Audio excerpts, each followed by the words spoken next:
In de staat Florida in de VS is een wetsvoorstel ingediend om de veiligheid op scholen te bevorderen. Dit in de nasleep van het gewelddadig incident van 28 februari jongstleden in de Parkland High School, waarbij 17 leerkrachten en leerlingen door een schutter werden doodgeschoten. Het wetsvoorstel is gestuurd voor ondertekening naar de gouverneur van Florida, genaamd Rick Scott.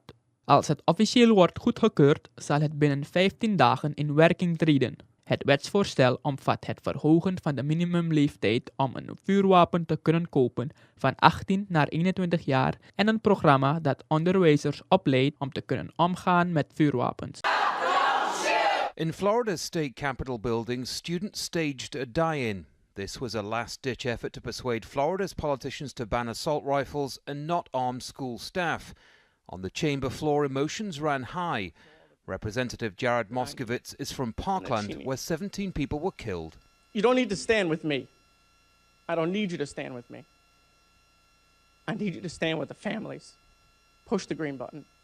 The bill bans bump stocks, raises the minimum age to buy a rifle to 21, and imposes a 3-day waiting period for all gun sales.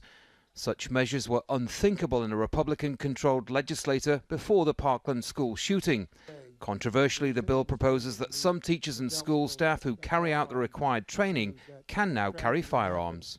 The concept is for those schools and those communities that opt to do this, as they have in Texas and as they have in Polk County and other places around the country, to have people who are expert in being able to defend and having lots and lots of training in order to do so.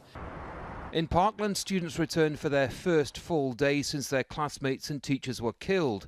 The alleged shooter, Nicholas Cruz, was formally charged with 17 murders, but for many the proposals don't go far enough. We wait to see what happens in the Senate. Angie Gallo is the legislative chair for Florida's Parents Teachers Association and says the bill potentially puts children's lives at risk. We lost 17 in Parkland, 17 people we should never have lost. We lost 49 in Pulse that we shouldn't have lost, and we didn't act after that. We've had that mass shooting in Las Vegas. We've seen too much carnage, and I think we'll continue to see it unless we come up with some common sense gun laws. The bill also provides almost $400 million in funding for increased security in schools, mental health counseling, and child welfare investigations.